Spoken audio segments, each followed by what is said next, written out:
Hello, we're going to review for the Chapter 18, Chapter 19 exam that's going to be on Friday, and we're going to do it by taking a look at some of the pre, post, and chapter exam questions on MyHistoryLab. So, what I'm going to do is I'm going to give you a chance to read the question. You can pause the screencast if you'd like, so that you can fully read the question, and then we're going to discuss the right answer and the wrong answers, and the reasons why.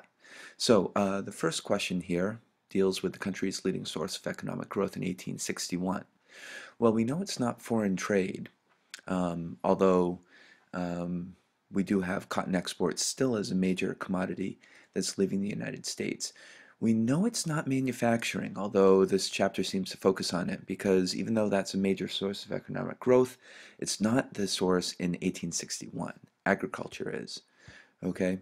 The reason why it is not land acquisition either, if you remember, and this is kind of a trick question, is that the Homestead Act of 1862 was passed. So let's take a look at number two. Production of which of the following best characterizes industrial changes of the late 19th century? Well, clearly it's not polyester. We know that is a manufactured chemical product that doesn't come up until the 20th century. Lumber and minerals are both examples of exploiting resources from expansion westward, but that's not the answer either. We do know that steel is the answer here, partly because it is a major commodity in itself, and the other aspect is that it serves as a catalyst for many other industries in order to move forward. So, what did Andrew Carnegie do? Well, we know that he had nothing to do with timber, okay? We do know he had something to do with steel. Did he invent a process for making stronger steel? No. Okay, that was Bessemer. And what he did do was he brought all processes under a single mill. We can see, evidence of this in looking at the history of Pittsburgh, which has a huge connection to the steel making industry and the Pittsburgh Steelers. Okay, number four. By 1900, which of the following sources of energy fueled 80% of the nation's industry? Well, while it's easy to say that it might be electricity, the answer is clearly not nuclear power, human power, or even water power. Those either too futuristic or too Middle Ages. Okay, so the answer is either steam engines or electricity. And it's important to note here that steam engines did provide 80% of the nation's industry by the burning of coal. And electricity as a source of energy is it's kind of a trick question. Electricity is a product of power generation, but electricity as a source only comes through lightning. So we're going to skip that. So pools. Pools here is in quotes, which lends you to think that it is something different than its original meaning. Okay? And something that it isn't is a vast warehouse. It's not a collection of owners, even though that would seem to make sense in the sense that, pools of people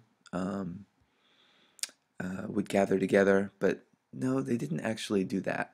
They were places, not places, but they were informal agreements.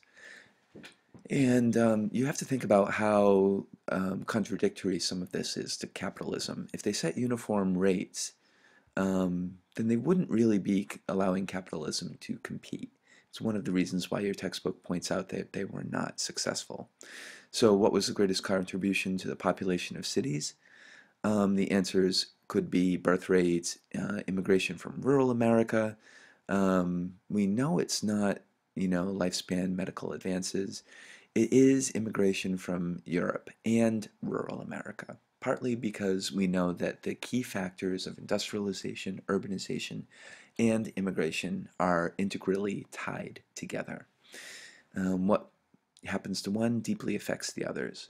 So, 3/4 of the European immigrants to arrive from 1880 to 1900 in those 20 years, okay, the answer is not that they were from England. We know that's not true.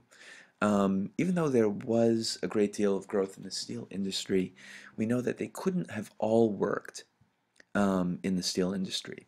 They didn't move west, and they weren't indentured servants, so they did stay in the Northeast. So let's take a look at push and pull factors. So the question here is one that means that because they're asking for which was not a push factor, they're looking for the answer here that is incorrect. All of these are correct except for one. So think of reasons why Europeans would be pushed towards America. And the answer that you come up with here is that these were all answers for a push towards America, but available jobs, that was a pull, and helps increase immigration from that point of view. Now, if we take a look at 1840 to 1920, okay, which of the following were the majority of immigrants in these labor classes? So the answers could be professionals, farmers. We know that those aren't the majority of laboring classes, specifically when we take a look at where those jobs are going. They're not going to just skilled workers, not the majority of them. They are going to unskilled laborers. Okay, how did African Americans temper the suffering of city life? Well, they didn't form alliances. They didn't return to rural areas because we didn't see like many African Americans moving to the South or specifically to the West yet. It's that they founded and participated in Black Protestant churches. They did not build lavish black-only neighborhoods, partly because of segregation. Now, if you take a look at this question here about the 1890s new woman, in order to answer a question of this type, you need to know who these women were, at least in context. We know that Susan B. Anthony was a voting rights advocate. Some of you may know that Zora Neale Hurston was a very famous African American writer in the Harlem Renaissance period.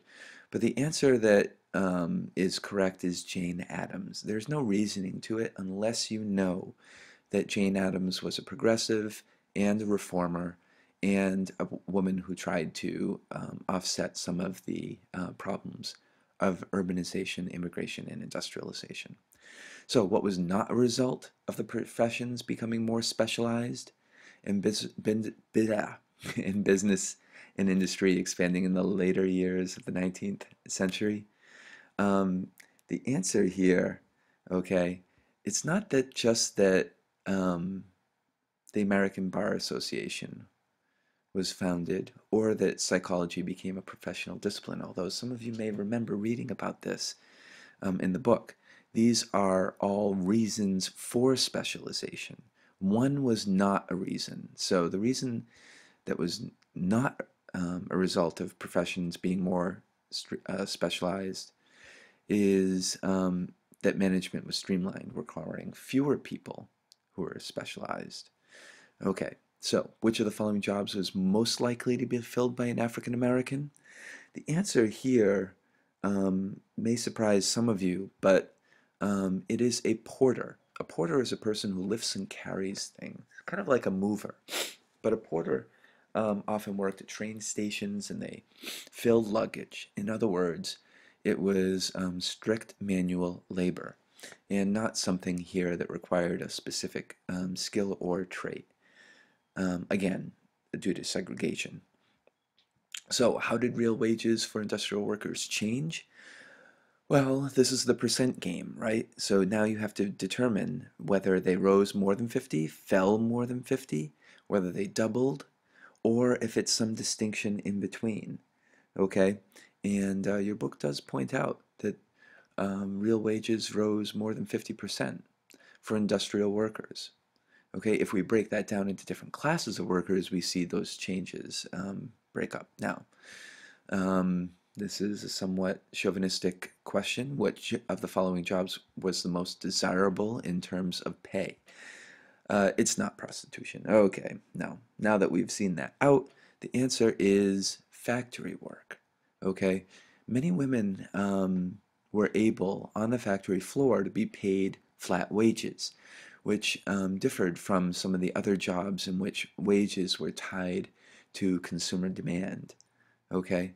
Um, Number 16, which of the following cannot be considered a form of protest? So we're looking for what can't be. So these are all forms of protest except doing the work of your own work and somebody else's.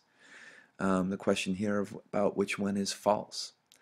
Okay, if we take a look here at the different facts, we take a look at this relationship between workers and their employers. Okay, the answer is not that most workers wanted to overthrow the economic system, although some did. It's not that many workers believed an 8-hour day would curb the owner's powers.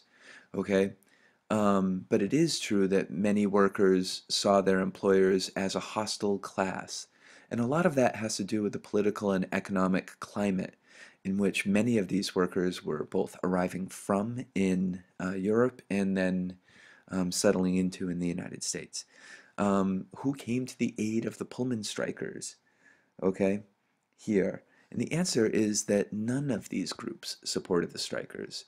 Not Samuel Gompers, who supported the American Federation of Labor, which organized skilled workers. Not the managers themselves, who are the employers. Not the U.S. government.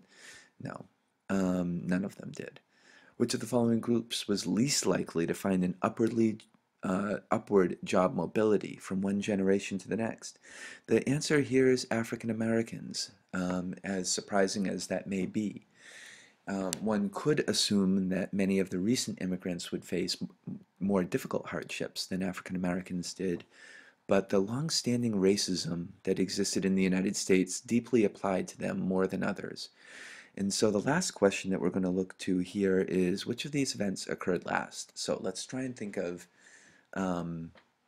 the years here. So the telegraph was invented in the 1840s.